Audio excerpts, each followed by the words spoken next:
Hi, are you taking the Canadian Citizenship Test? This video is number 1 in this series containing all the facts and knowledge that you need to have. I will test you at the end of each section with questions and answers to help you prepare so that you can pass the test first time. In this episode, we're going to cover the chapter entitled Who We Are from the Discover Canada Study Guide. Let's start with learning the chapter and listening to the reading before we get to the sample questions from the test for this chapter. Who we are. Canada is known around the world as a strong and free country. Canadians are proud of their unique identity. We have inherited the oldest continuous constitutional tradition in the world. We are the only constitutional monarchy in North America. Our institutions uphold a commitment to peace, order, and good government, a key phrase in Canada's original constitutional document in 1867, the British North America Act. A belief in ordered liberty, enterprise, hard work, and fair play have enabled Canadians to build a prosperous society in a rugged environment from our Atlantic shores to the Pacific Ocean and to the Arctic Circle. So much so that poets and songwriters have hailed Canada as the Great Dominion. To understand what it means to be Canadian, it is important to know about our three founding peoples, Aboriginal, French, and British. Aboriginal peoples. The ancestors of Aboriginal peoples are believed to have migrated from Asia many thousands of years ago. They were well established here long before explorers from Europe first came to North America. Diverse, vibrant First Nations cultures were rooted in religious beliefs about their relationship to the Creator, the natural environment, and each other. Aboriginal and treaty rights are in the Canadian Constitution.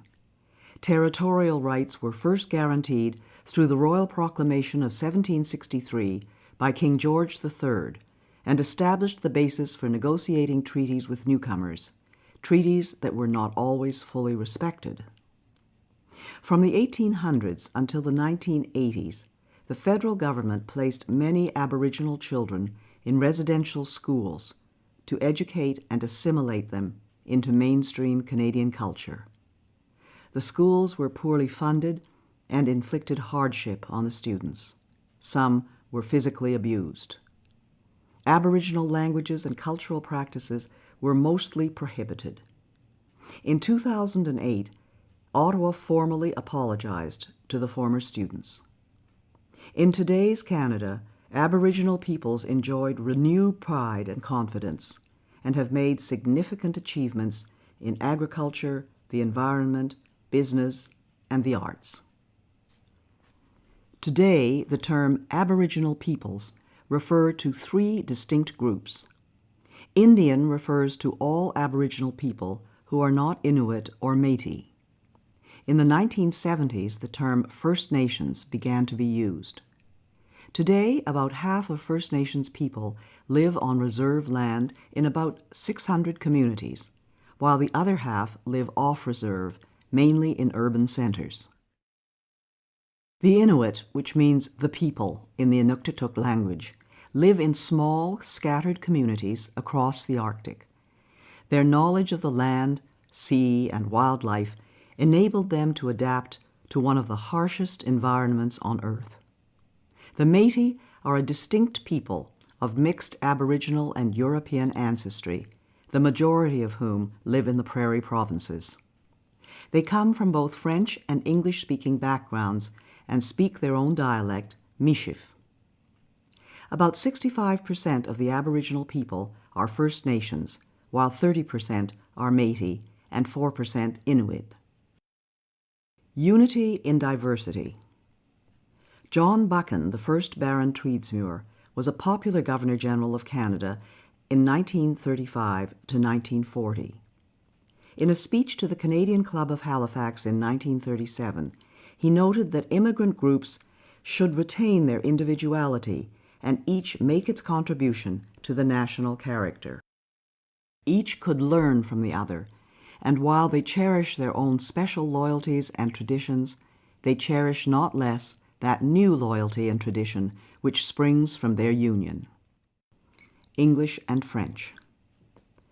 Canadian society today stems largely from the English-speaking and French-speaking Christian civilizations that were brought here from Europe by settlers.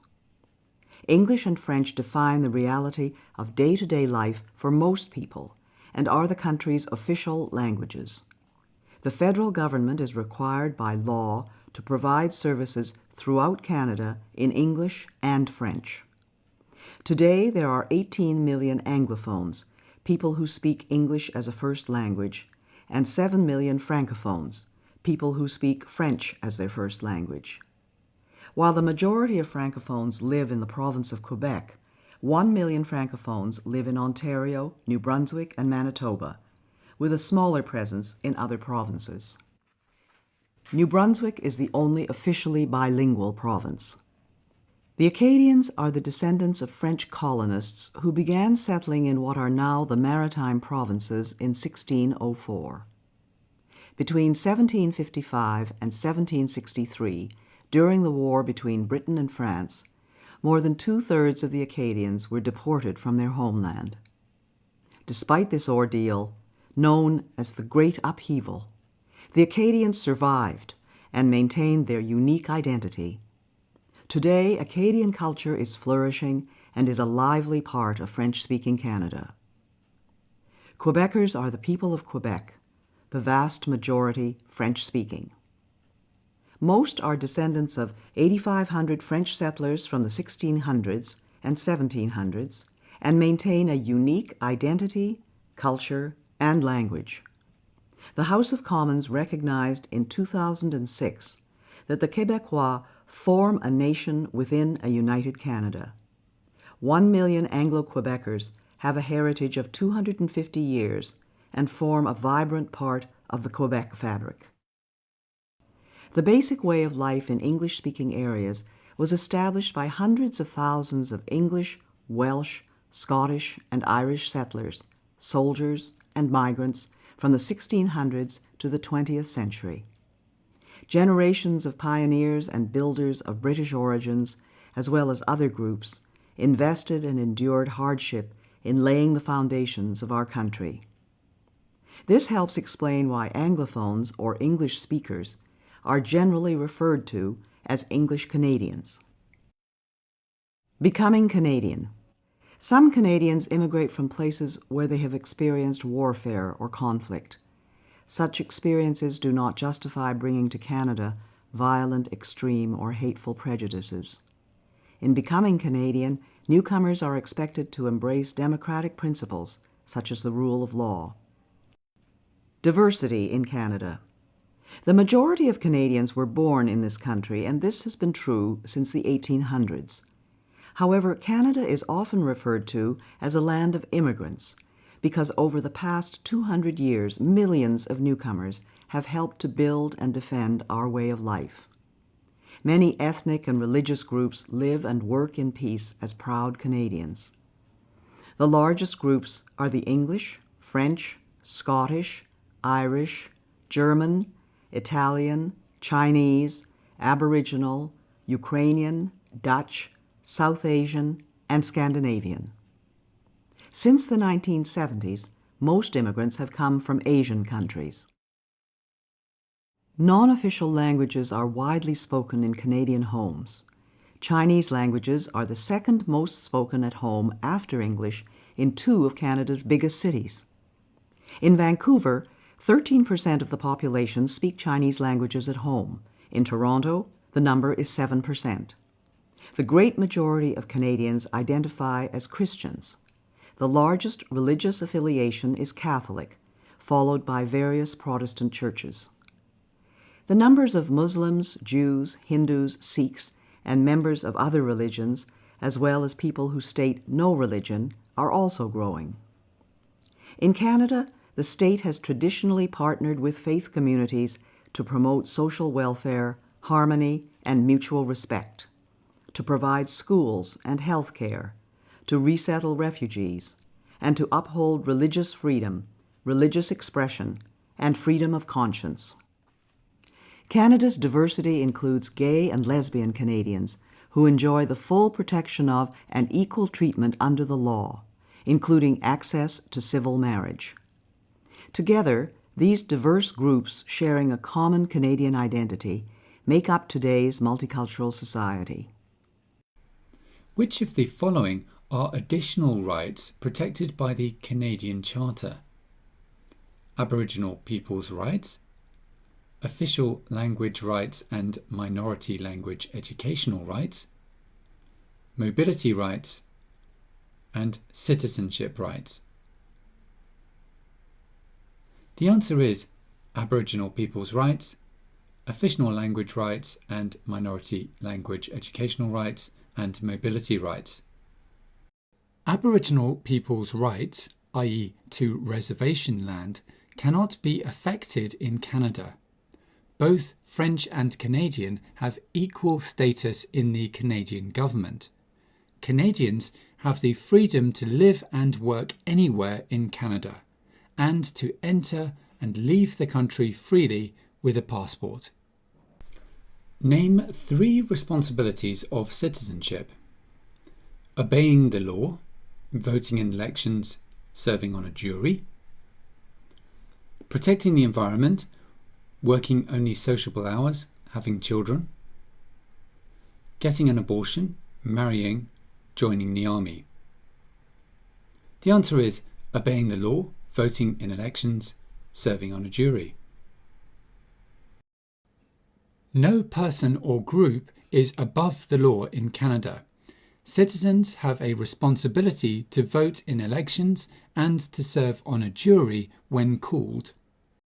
Who was the monarch that first guaranteed territorial rights in Canada? Elizabeth II, Henry VIII, or George III? The answer is George III. George III of England guaranteed territorial rights in Canada with the Royal Proclamation of 1763, preventing settlement in an Indian reserve west of the Appalachian Mountains. The term Aboriginal peoples refers to 3 distinct groups. What are they? Inuits, Métis, Indians, French. The answer is Inuits, Métis, Indians. Inuit means the people, and they live across the Arctic. Métis are people of mixed Aboriginal and European ancestry. Indian or First Nations people are Aboriginal people who are not Inuit or Métis. What is an Anglophone? Someone who speaks English as their first language, someone who is hard of hearing, a dialect of English. The answer is someone who speaks English as their first language. Canadian society today largely stems from the English-speaking and French-speaking Christian civilizations that were brought here from Europe by settlers. English and French are the languages of Canada. There are approximately 18 million Anglophones in Canada. How many Francophones, people with French as their first language, are there? 7 million? 1 million? 50,000? The answer is 7 million. Both English and French are recognised as official languages in Canada. Where do the majority of Francophones, French speakers, live in Canada? Ontario, Quebec, New Brunswick. The answer is Quebec. The majority of Francophones live in Quebec, although New Brunswick is the only officially bilingual province. Thanks for watching. For the next episode in this series, which is on Canada's history, you can just click here, or for my full course with all of the episodes in this series, you can click on the link in the description below.